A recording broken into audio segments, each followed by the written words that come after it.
Namaste my fellow strikers, Holy Materia here, back with another Shinobi Striker video. Today we're going to be talking about the untouchable attack build, so let's get right into it. Alright, so this is a build that's made possible by the new Konohamaru DLC, which has been great so far. I've been loving it. I'm still on my attack training arc, and with this build, man, you will be basically untouchable. Like, people will not be able to get at you. And to be honest, I feel like this build is the way the game should play anyway. Like, we should have more defensive options or like escape options, because there's all kinds of trickery and stuff in the actual series, and the game is so offensively minded that it's kind of crazy sometimes. People can learn one single infinite combo and think they're just like beasts at the game because there are so few defensive options.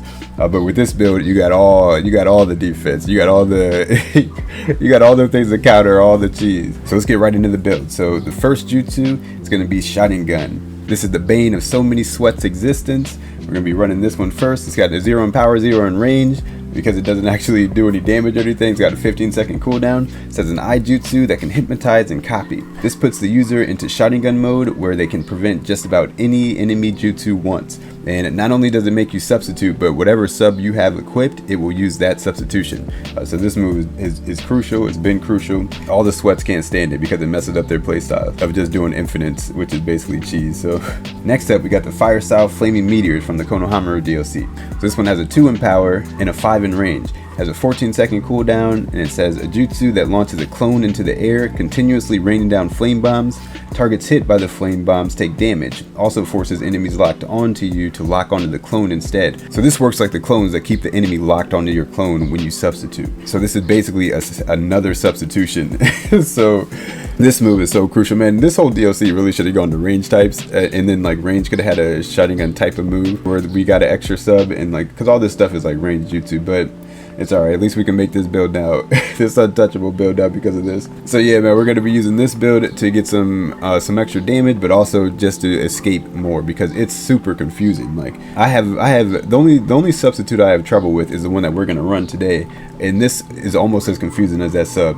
So yeah, because of the fact that it's like attacking, it throws you off when you see it, because you don't usually see subs attacking like that. So yeah, this move is really good. I like to hit my opponent with a charge attack first, and then use it, and then charge back in, so that I have them in a combo and they'll get hit by all the fireballs because they can't move around, and also they won't be hitting you because they'll be locked onto your sub.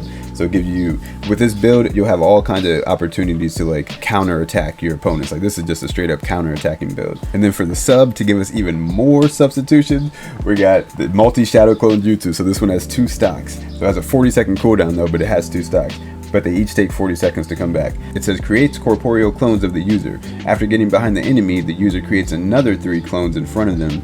The jutsu has a long cooldown time. For me, and even as a veteran player, this is the only substitution in the game that actually confuses me. Even when I know they're running it still takes me a long time to get back locked on to my opponent, because all those substitutions, like the game wants to lock onto them before you can get to your actual opponent. Like most subs, they sub, you're like, oh, I just saw them sub, and you just lock off the sub and lock back on them right away. But this one, because of the other clones that it sends, it actually makes it take a little while to get back to your actual opponent. So with this, along with the Sharingan, because then we'll actually have 3 multi-shadow clone jutsus, because the Sharingan will also give us a multi-shadow clone jutsu.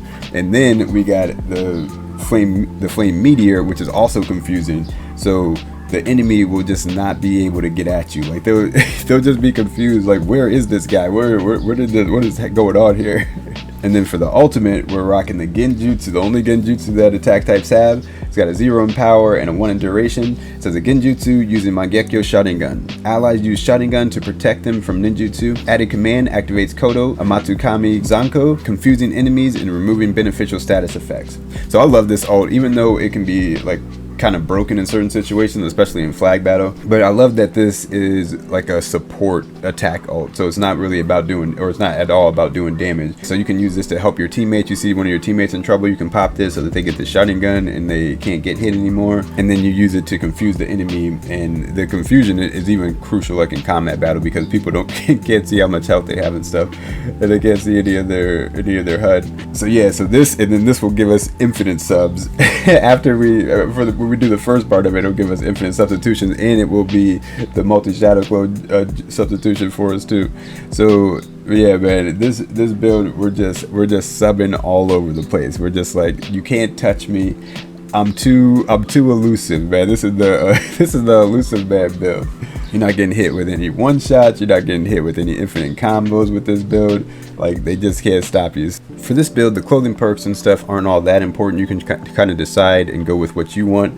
But the one that is important is the bottom, and I was running clear mine so that you can get your ninjutsu back faster, because it's all about like being able to use that shotgun gun and the flame meteor as fast as you can. And since we're using such a sub with such a long cooldown, the bottom that makes the subs come back faster it doesn't really do much. And then for the weapon, I was using straight hands, hand-to-hand combat, but you can use whatever weapon you want.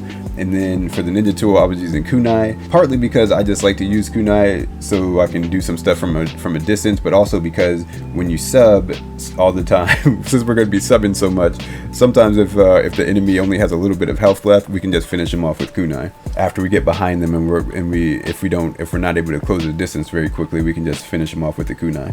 But yeah, you can use any whatever ninja tool you want to.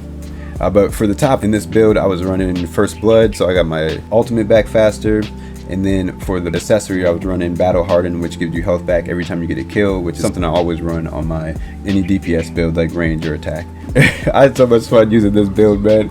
It just makes me feel like how I wish the game actually worked.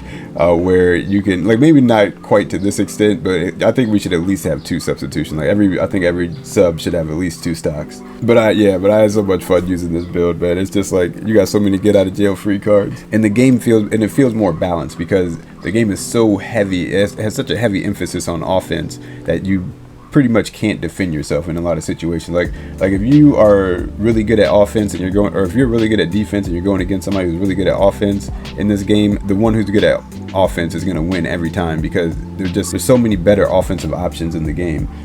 But with a build like this, you got all kinds of defense.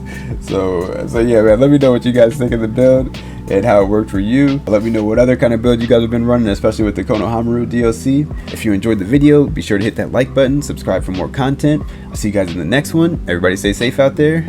Peace and love.